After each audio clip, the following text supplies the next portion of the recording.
नमस्कार, मैं हृदय कमापित और आज पूर्वी चंपारण सब का स्वागत करता हूं। और आज की वीडियो में हम देखेंगे कि जो शिक्षक सक्षमता का आवेदन कर दिए हैं वे अपना सभी संबंधित अभिलेख लाकर बीआरसी में जमा करना सुनिश्चित करें।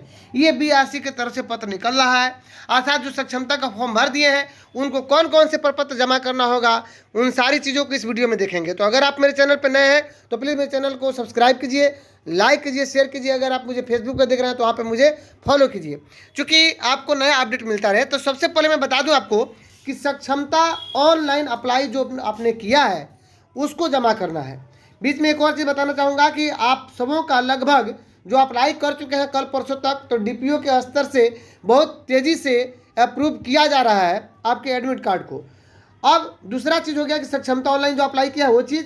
दूसरा सक्षमता फॉर्म, तो सक्षमता फॉर्म क्या है और कैसे उसमें क्या भराएगा, उन सारी बातों की जानकारी मैं इस वीडियो में दूंगा। तीसरा का है एफिडेविट। तो एफिडेविट जो है वो आपको एसडीएम कोर्ट से, प्रथम न्यायिक दंडाधिकारी से आपको एफिडेविट जमा करना है, उन एफिडेविट करा करके। चौथा चीज़ है कि सभी प्रमाण पत्र, जो भी आप प्रमाण पत्र अपलोड किए गए वो सभी। और पांचवा है अद्यतन सेवा पुस्तिका की छाया प्रति।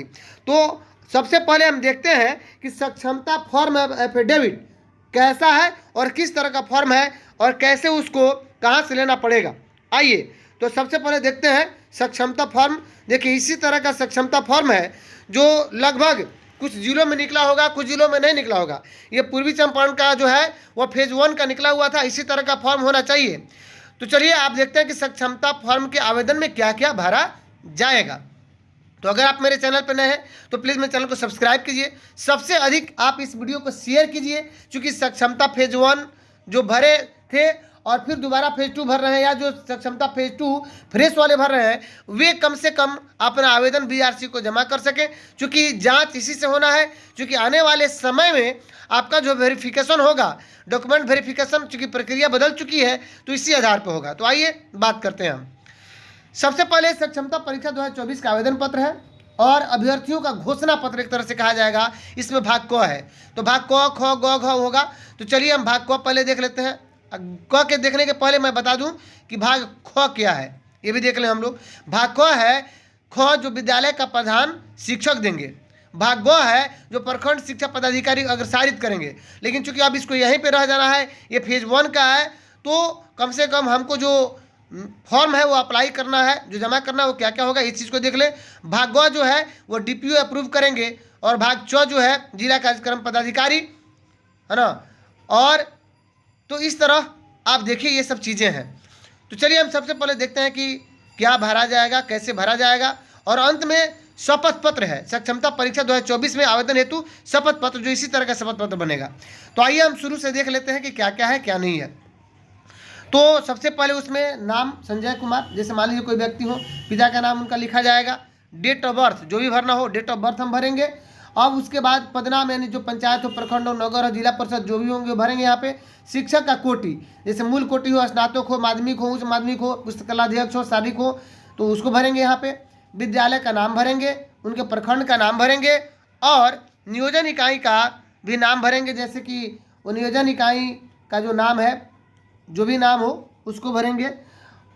पंचायत हो, प्रखंड हो, जिला परिषद हो, चूँकि ऑलरेडी यहाँ पे पदनाम हो चुका है तो नियोजन इकाई का भी नाम भरा जाना है, जरूरी है। आरक्षण कोटि, आरक्षण कोटि में आप जनरल है कि ईडब्ल्यूएस हैं कि बीसी हैं कि ईबीसी हैं कि एससी एसटी हैं। अब कुछ लोग कहेंगे कि ईडब्ल्यूएस क्यों आ गया, तो चूँकि ईडब्ल्यूएस अभी है तो उसका लाभ आपको किस चीज़ में मिलेगा, उसका लाभ मिलेगा आपको जो पदस्थापन किया जाएगा उसमें उसका लाभ मिलेगा जिला आवंटित करने में। चलिए उसके बाद चयन कोटि, यानी जो आपका है चयन कोटि, EWS, BC, EBC, SC ST, दिव्यांग, यानी आपका जो चयन हुआ था उसमें क्या कोटि था। आरक्षण कोटि अपना भर ही देना है। आपका लिंग, जेंडर वही जो है मेल फीमेल। नियोजन की का प्रकृति, आपका सीधा नियोजन हुआ है कि प्राधिकार से हुआ है कि न्यायालय से हुआ है कि अनुकंपा के आधार पर हुआ है, ये सब भी आपको इसमें देना होगा। नियोजन का रोस्टर बिंदु, चलिए इसको आप मत दीजिएगा, कोई दिक्कत नहीं है। रोस्टर बिंदु चूँकि अगर मिलता है तो अच्छी बात है। नियुक्ति तिथि और नियोक्ता का पत्रांक आप जरूर इसमें डाल दीजिएगा, जो आपके नियुक्ति पद पर है। क्या पूरी सेवा आदि सत्यापित है या कोई टूट है तो सत्यापित है। क्या नियोजन से संबंधित कोई मामला उच्च न्यायालय, जो भी न्यायालय में संबंधित अगर है विचाराधीन है तो उसको भरिएगा नहीं, चूँकि विचाराधीन नहीं होना चाहिए। जो विचाराधीन होगा वो तो फॉर्म भर ही नहीं सकते हैं। अब यहाँ पे लिखा है क्या दिसंबर 2023, तो ये चूँकि अभी आपका भर रहे हैं ये अप्रैल में, तो यहाँ पे होगा क्या मार्च 2023 तक का वेतन प्राप्त हुआ है। मार्च का चूँकि वेतन सबको मिलने जा रहा है, मार्च नहीं तो कम से कम फरवरी तक का ही, तो यहाँ पे लिख देना है। और वर्तमान में संचालित विभागीय कार्यवाही अगर निलंबन का कोई कारण हो तो देना है। 19 नंबर अभियुक्ति है। अब आइए 20 नंबर में संलग्न में आपको वही सब डॉक्यूमेंट्स देना है जो मैट्रिक का प्रमाण पत्र है, अंक पत्र है, इंटर का है, स्नातक का है, स्नातकोत्तर मतलब एमए का है, प्रशिक्षण का अंक पत्र प्रमाण पत्र है, दक्षता का, सीटेट का जो भी हो आपका वो सब जो अप्लाई किया है आपने अपलोड किया है वे सारे, नियुक्ति प्रमाण पत्र देना है, जाति आपको देना है, एनसीएल ईडब्ल्यूएस अगर हो तो, दिव्यांगता स्वतंत्रता सेनानी हो तो पूरी सेवा पुस्तिका का प्रधानाध्यापक द्वारा सत्यापित प्रति। तो क्या जो आपका जो सेवा पुस्तिका है उसका जीरोक्स करा करके और प्रधानाध्यापक से सत्यापित भी करवाना है। पूरी सेवा पुस्तिका का प्रधानाध्यापक द्वारा सत्यापित प्रति। आधार कार्ड, अब देखिए विहित प्रपत्र में शपथ पत्र का मूल प्रति। अब शपथ पत्र जो एफिडेविट बनाएंगे तो एफिडेविट भी हम लोग देख लेंगे कि एफिडेविट क्या है। और फिर नीचे यहाँ पे आपका जो सिग्नेचर होगा, शिक्षक होंगे यहाँ पे सिग्नेचर करेंगे, अपना पद नाम देंगे, विद्यालय का नाम देंगे, फिर उनका नाम होगा और डेट डालेंगे, मोबाइल नंबर डाल देंगे। भाग ख जो है वही है जो हेडमास्टर अगर सारित कर रहे थे।